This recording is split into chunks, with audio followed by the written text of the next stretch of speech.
Hi, I'm Dr. Julie Colwell, the founder and director of Evolutionary Power Institute.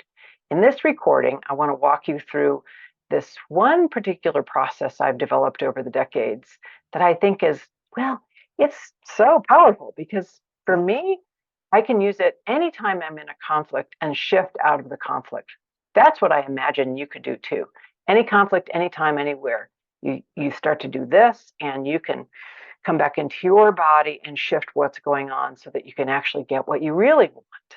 So here we go. It's the process itself is called S.E.W. That stands for sensations, emotions, and what you want. Okay, so let's look at the power of S.E.W. Stitching yourself through difficulties, finding your way to a different reality, one full of possibilities.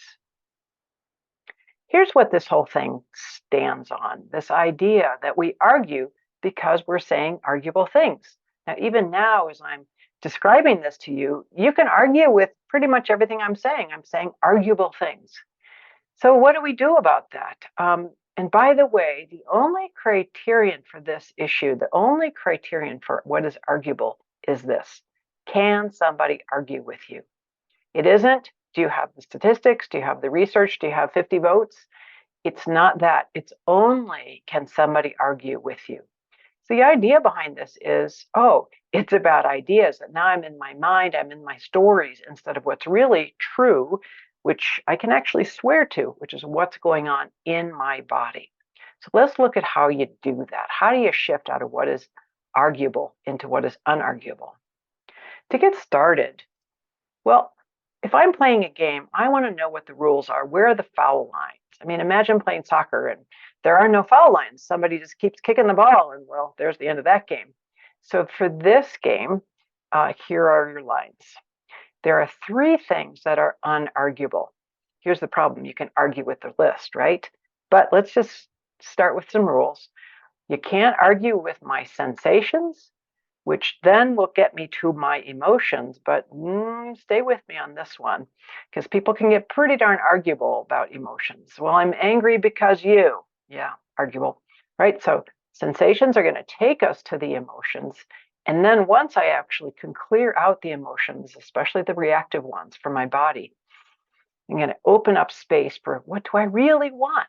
That's where things get very interesting and creative. Now, this all rests on this one proclamation that I've decided to make. Anyone gets to feel anything, anytime, for any reason. Now, put this in your back pocket because this will come in handy. We argue ourselves out of our emotions. We say, well, I kind of feel uneasy, but I shouldn't be scared about this. What's there to be scared of? Or I've been kind of irritable, but I don't really have anything good to be angry about, so I must not be angry. This takes this from the inside out. It says, ooh, if I have the sensations, that's going to plug me into the emotions, and I get to feel what I'm feeling. So does everybody around me. I don't have to argue anybody out of their emotional response. So, sensations. I think sensations are our hidden superpower. It's a funny thing because they're so, I don't know, basic. If I say my mouth is dry or my feet hurt or my stomach is in a knot or I feel really relaxed and alive, it might seem a little bit like, well, so what?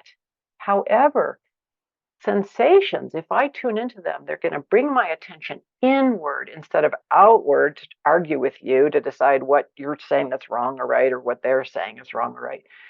Takes me inward to my actual experience. And sensations are where the rubber really is meeting the road. My awareness of my sensations.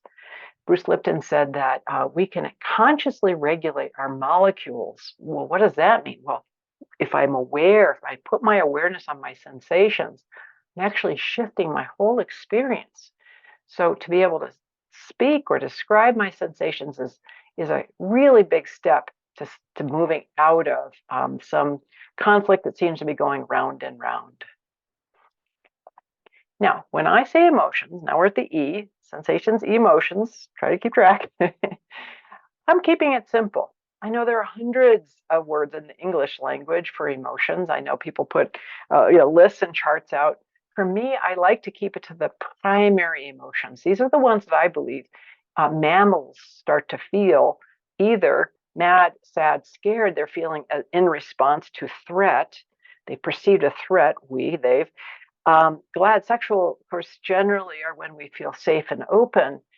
But you can really boil things down to those five. And especially if you're in a threat response, go for the three because they're going to take you through. It's what any mammal is actually experiencing under certain uh, types of threat. And so then they're going to communicate to us what's really going on. We can get underneath the emotion to say, oh, this is what this is about. So here's the cool thing, very elegant system. My sensations are going to tell me what my emotion is.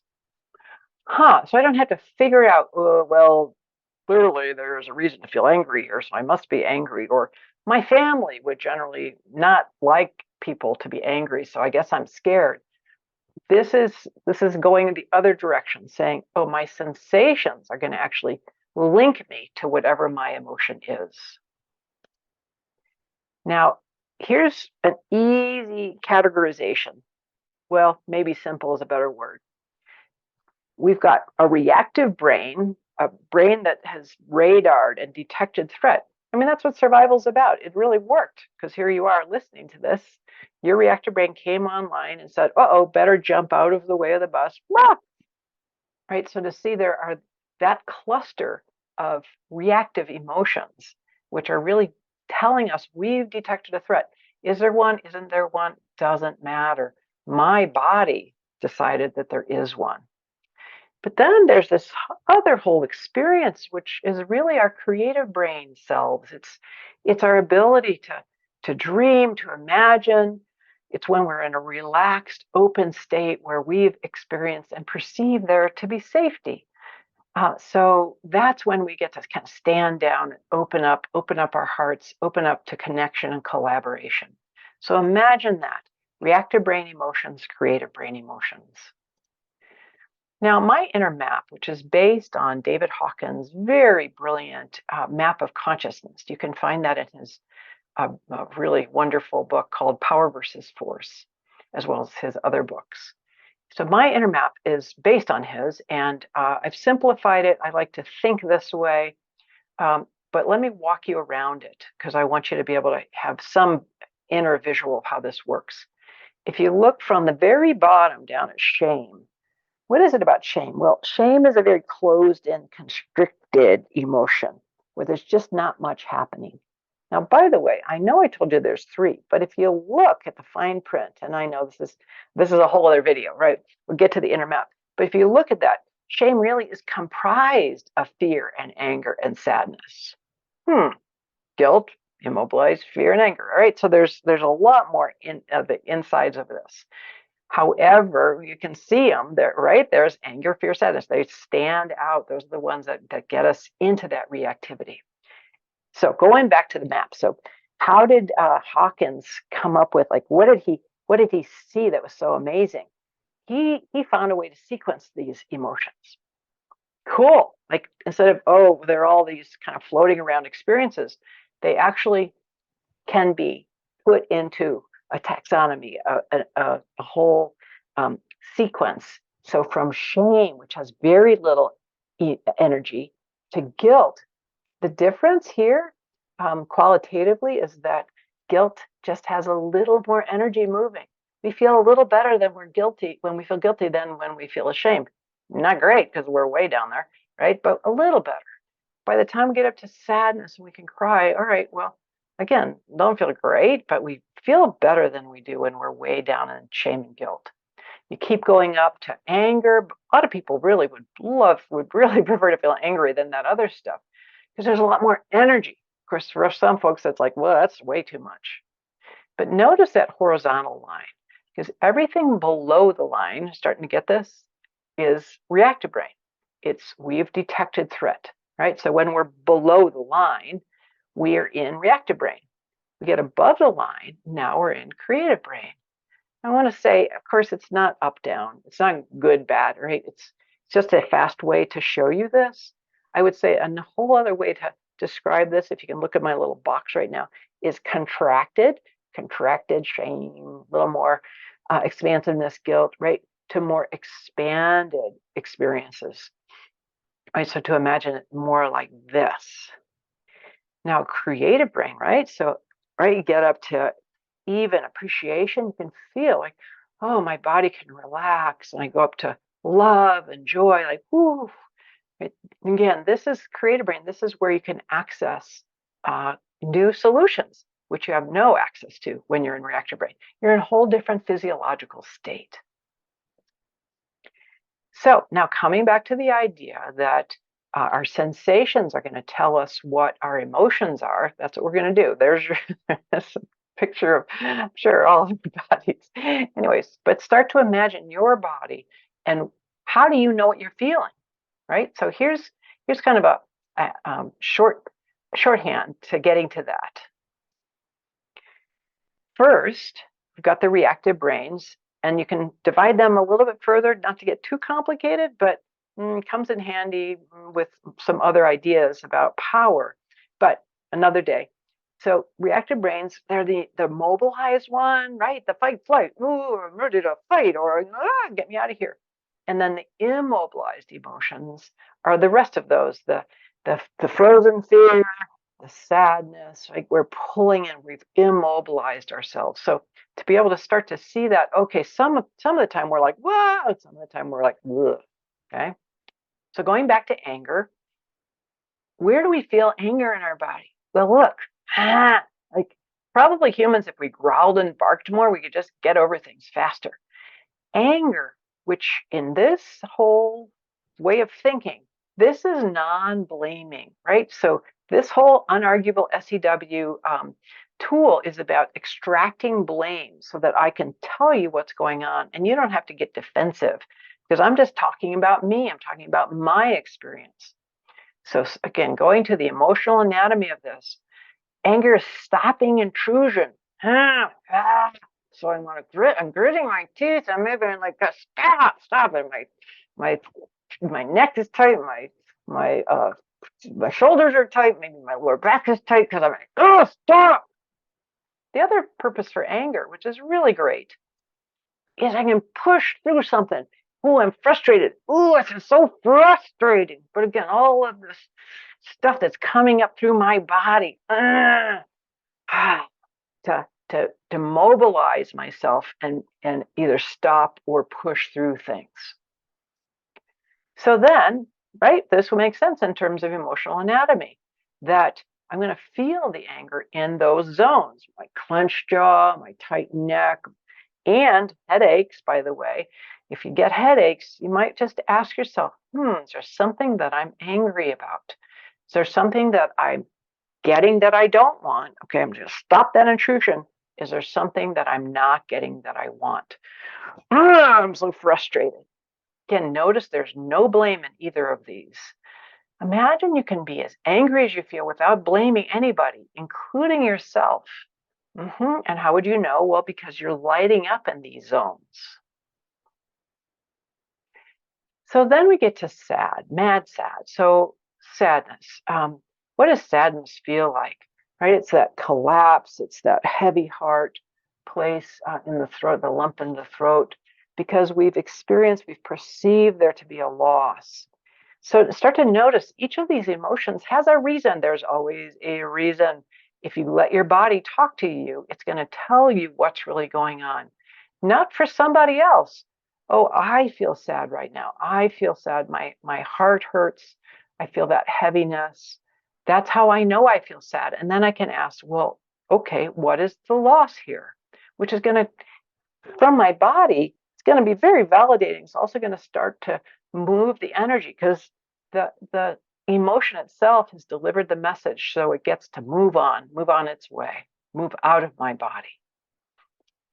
So, right? So where do we feel our sadness? Crying and heartache zones, right? Crying and heartache zones. So, right, those places.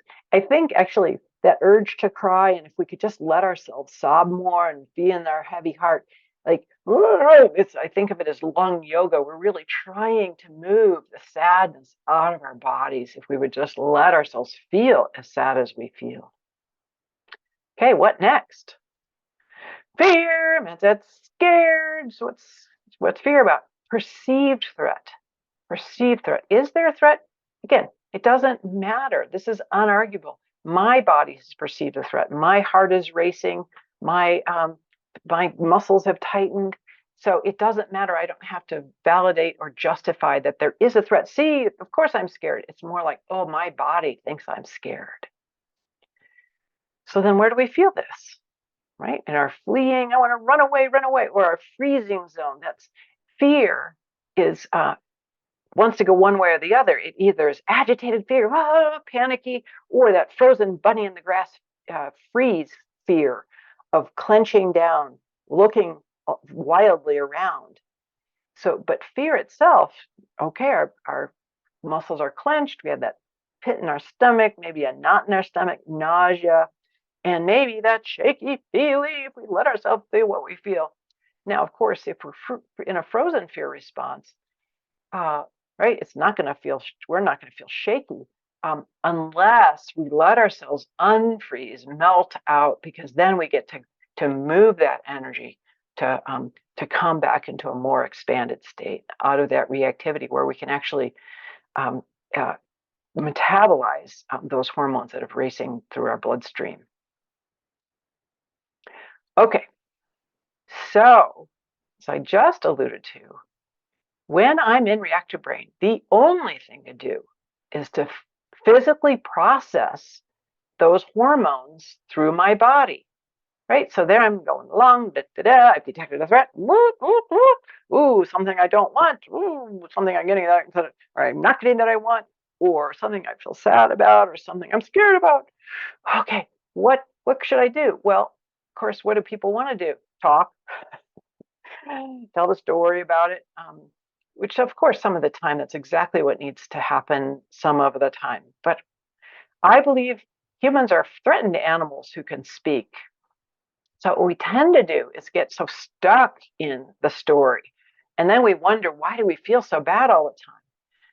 What we really need to do, I think, is physically metabolize that cortisol, that adrenaline, get it out of our bloodstream. It takes time to do that. So let's see, adrenaline takes 15 to 30 minutes to metabolize through our bodies. Right? So if I'm in a full out rage, right, I need to take some time to let that go through my body. Not a good time to, or think, or solve, or process. Let's talk about this. Let's talk about how you were late again. I really want to talk about it right now because we never talk about it, and really you are always taking advantage of me and all my goods. Like, whoa, no. The thing to do is to notice that I feel it, because I have a body. I'm going to come into my sensations.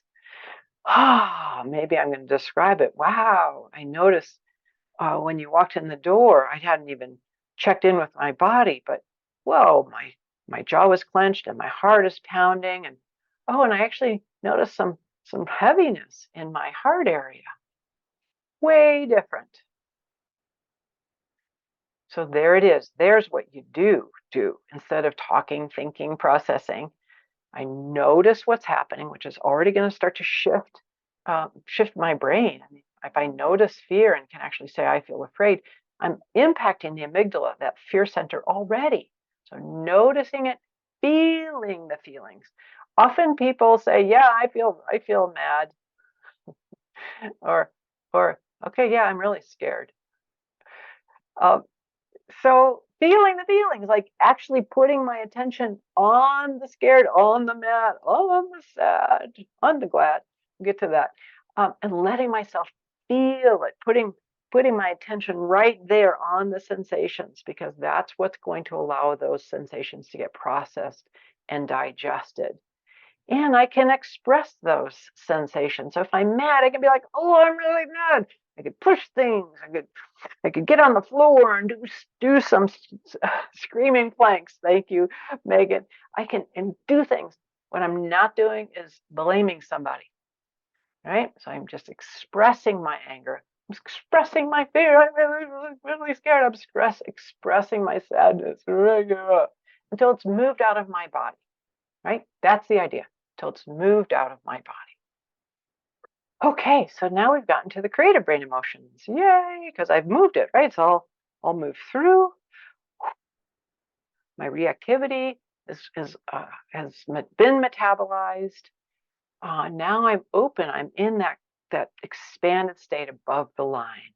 This is where I can be in my healthy and rebuilding response. I just worry, which is not great for me, but I have the thought that people spend far too long in reactive brain.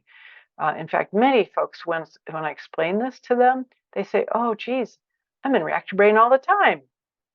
Well, the problem with reactive brain is it's a stress response. Those chemicals in your brain, they're not supposed to be there all the time. They're supposed to be there when you need them. Then they need to move through so that you can open to this other place of calm, of safety, where your body can be enfolded in health, can be supported to repair cells, to do what you need to do, and it just feels so much better. So, creative brain emotions. Woohoo! Glad sexual aliveness. Now, here, notice I've brought sexual back in to the picture. Remember, anybody gets to feel anything, anytime, for any reason. Oh, because I didn't say that way earlier. Why is sexual on this list of emotions? It's not an emotion. I know it's a physiological experience, but people get weird about sexual feelings. We think we should only feel them at certain times with certain people versus, ooh, I get to have access to my whole being. Feel what I'm feeling anytime for any reason. Doesn't matter. Anger, fear, sadness, gladness, sexuality, all of that. I get to feel it because it's my body. That's what aliveness is. Okay, I feel really hungry. Okay, I'm alive, but I've moved it through. Oh, I feel great. I feel joyful. I feel sexual. I feel creative. I'm in flow. So glad and sexual aliveness. All right, so we've done this list. We did the sensations, S. We got to the emotions, S.E., right? Which we've expressed all the way. So here we go. It's cleared the way to what do we really want? Because in that creative open space, we can ask the question. When we're in reactive brain, I'll tell you the answer. What do I want? I want you to be on time. What do I want? I want to stop spending money. I want a better job. Right? That's just reactive brain. That's talking. What do I really want? That's available in some creative new possibility when I'm in creative brain. And here's I just want to asterisk this. We want what we want because we want it. You don't need 10 good reasons to want what you want. You don't need to justify or defend what you want. You can relax into that big question of, oh, but what is it I really want? Now, notice you might have to go down a few levels on the elevator to get to what you really want. Because what do I want? I want to win the lottery, right? Okay. Then, but what do I really want? Well, because I want to leave this stupid job. Okay, but then what do I really want? Okay, what do I really want? Let's see. I have a lot of money. Oh, I actually want to do what I want to do. Right? So it could take you some time to get down to the what you really want answer. So give yourself space to be in creative brain and walk around with that question. What do I really want? Because then we get to this, the magical question. In relationships, how can we all get everything that we want? How can everybody get everything they want? Now, when I say this, people think I'm a little bit, off the deep end here, but I think it's possible. I've seen it time and again, countless times, when everybody gets everything they want. And it's such a thrill because those are the new possibilities. Those are the things we never thought of because we were too busy fighting over who got to get what they want this time versus, okay, now we've both moved out of reactive brain, we're in creative brain, and we can start to wonder. Be curious. What do we really want? So that is the power of S.E.W, sensations, emotions, what you want. I send it out to you with great love and blessings. And I know as you adopt this, you too are going to be able to move out of any conflict anytime. Mm-hmm. So blessings to you. And if you want more information, you can find me. There I am, Julia B. Colwell, although you can call me Julie, and that's my website, and evolutionarypower.org. All right, take care.